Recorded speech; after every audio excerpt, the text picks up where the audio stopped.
Good morning students, তোমরা সবাই কেমন আছো? আশা করি তোমরা সবাই ভালো আছো। আমি কৌশিক স্যার। আজকে আমি এই ভিডিওর মাধ্যমে আলোচনা করব জেনারেল নলেজ থেকে ইতিহাসের 5টি প্রশ্ন ও উত্তর। তোমরা মন দিয়ে ভিডিওটি দেখবে। চলো কথা না বাড়িয়ে আমি আমার ভিডিওটি শুরু করছি। জয়দেব কোন রাজার রাজসভায় পঞ্চরত্নের একজন রত্ন ছিলেন? বল্লাল সেন, ধর্মপাল, দেবপাল, লক্ষণ সেন। সঠিক উত্তর হবে লক্ষণ সেন। সেন বংশের শাসক লক্ষণ সেনের রাজত্বকালে তার পঞ্চরত্নের একজন ছিলেন কবি জয়দেব। তিনি গীত গোবিন্দের রচয়িতাও ছিলেন। এর পরের প্রশ্ন দেখো, কোন লিপিতে সম্রাট অশোকের শিলা রচিত হয়েছিল? ব্রাহ্মী, পালি, মাগধী, দেবনাগরী। সঠিক উত্তর হবে মাগধী। ভারতের পূর্ব অংশে অশোকের যে সমস্ত শিলালিপি পাওয়া গিয়েছিল তা মাগধী ভাষায় রচিত ছিল, তবে এই সব লিপিতে ব্রাহ্মী লিপিও ব্যবহার করা হয়েছিল। ভারতের পশ্চিমে যে সমস্ত লিপিগুলো পাওয়া গিয়েছিল সেগুলো সংস্কৃত ভাষার অনুরূপ কোনো ভাষায় লেখা হয়েছে। অশোক 273 খ্রিস্টপূর্বাব্দে মগধের সিংহাসনে আরোহণ করেন। সিংহাসনে বসার 4 বছর পর 269 খ্রিস্টপূর্বাব্দে তার রাজ্যাভিষেক হয়। রাজ্যাভিষেকের 8 বছর পর অর্থাৎ 261 খ্রিস্টপূর্বাব্দে তিনি কলিঙ্গ জয় করেন, উড়িষ্যা ও অন্ধ্রপ্রদেশের অংশবিশেষ। অশোকের উপাধি বা অপর নাম প্রিয়দর্শী। 1915 খ্রিস্টাব্দে অশোকের মাস্কি শিলালিপি থেকে প্রিয়দর্শী নামটি পাওয়া যায়। বৌদ্ধ ধর্মগ্রন্থ দীপবংশ ও মহাবংশ থেকে জানা যায় অশোক তার 99 জন ভাইকে হত্যা করেন, একমাত্র ছোট ভাই তিস্যকে হত্যা করেননি। অশোকের মাতার নাম ছিল ধর্মা বা সুভদ্রাঙ্গী। এলাহাবাদ লিপি অনুসারে অশোকের একাধিক পত্নী ছিল। প্রথমা পত্নী ছিল দেবী, দ্বিতীয়ার নাম ছিল কারুবকী। ভোব্রু শিলালিপি থেকে জানা যায় যে কলিঙ্গ যুদ্ধের 2 বছর পর বৌদ্ধ পণ্ডিত উপগুপ্তের নিকট বৌদ্ধ ধর্মের দীক্ষা নেন।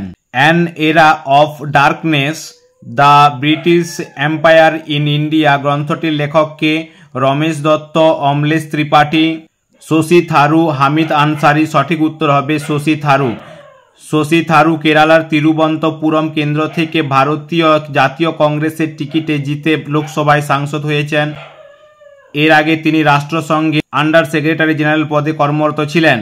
সাংসদ হবার পর তিনি ভারতীয় বিদেশ মন্ত্রকের রাষ্ট্রমন্ত্রীর পদও সামলেছেন। এরপরে দেখো, কোন ধর্মীয় শাখার মতবাদ জনপ্রিয় করার জন্য হর্ষবর্ধন কৌনজে সম্মেলন আহ্বান করেছিলেন? শ্বেতাম্বর, মহাযান, হিনযান। কোনোটি সঠিক নয়। সঠিক উত্তর হবে মহাযান। 643 খ্রিস্টাব্দে মহাযানপন্থী বৌদ্ধ ধর্মাবলম্বীদের মতবাদের সরলীকরণের জন্য কৌনজ সম্মেলন আহ্বান করেছিলেন। 18টি রাজ্যের রাজারা এই সভায় উপস্থিত হয়েছিলেন। প্রায় 3000 ব্রাহ্মণ ও জৈন ধর্মাবলম্বী মানুষ এবং 3000 বৌদ্ধ সন্ত।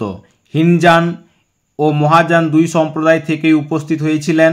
এছাড়াও নালন্দা বিহার থেকে 1000 বৌদ্ধ সন্ত উপস্থিত ছিলেন। চীনা পর্যটক হিউয়েন-সাং এই সভায় সভাপতিত্ব করেন। হর্ষবর্ধন 606 থেকে 647 খ্রিস্টাব্দ, জন্ম 590 খ্রিস্টাব্দে। 606 খ্রিস্টাব্দে হর্ষবর্ধন একই সঙ্গে থানেশ্বর ও কৌনজের সিংহাসনে বসেন। 606 খ্রিস্টাব্দ থেকে হর্ষ সম্বত বা হর্ষাব্দ চালু করেন। হর্ষবর্ধন সভাসদদের অনুরোধে যুবরাজ শিলাদিত্য উপাধি নিয়ে থানেশ্বর ও কৌনজের সিংহাসনে বসেন। হর্ষবর্ধন সকলোত্তর পথনাথ ও উত্তরা পথনাথ উপাধি দুটি গ্রহণ করেছিলেন। হর্ষবর্ধনের সভাকবি ছিলেন বাণভট্ট। তার লেখা গ্রন্থ হল হর্ষচরিত। হর্ষবর্ধনের রাজত্বকালে 643 খ্রিস্টাব্দে কৌনজে ধর্ম মহাসম্মেলনে হিউয়েন-সাং আমন্ত্রিত হয়েছিলেন। হর্ষবর্ধনের সময়কালীন নালন্দার অধ্যক্ষ ছিলেন শিলভদ্র। হর্ষবর্ধন প্রথম জীবনে শৈব থাকলেও পরবর্তীকালে বৌদ্ধ ধর্ম গ্রহণ করেন। বাণভট্টের লেখা বইগুলি হল হর্ষচরিত, কাদম্বরী ও পার্বতী পরিণয়। এরপরে দেখো, দিল্লির কোন সুলতান উত্তর ভারতে বিভিন্ন শহর স্থাপন করেছিলেন? আলাউদ্দিন খলজি, মোহাম্মদ বিন তুঘলক, ফিরোজ শাহ তুঘলক, বলবন। সঠিক উত্তর হবে ফিরোজ শাহ তুঘলক। ফিরোজ শাহ তুঘলক উত্তর ভারতে বেশ কিছু শহর নির্মাণ করেছিলেন। 1354 সালে তিনি নির্মাণ করেছিলেন ফিরোজাবাদ। এছাড়া উত্তরপ্রদেশের জৌনপুর, ফতেহাবাদ, হিসার, ফিরোজপুর প্রভৃতি শহরও নির্মাণ করেছিলেন। ঠিক আছে, তাহলে আজকে আমি এই 5টা যে প্রশ্ন উত্তরগুলো আমি আলোচনা করে দিলাম, এগুলো তোমরা খাতায় তুলে নিয়ে মুখস্থ করে নেবে। আজকে এটুকুই।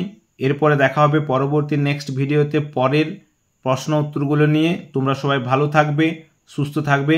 টাটা।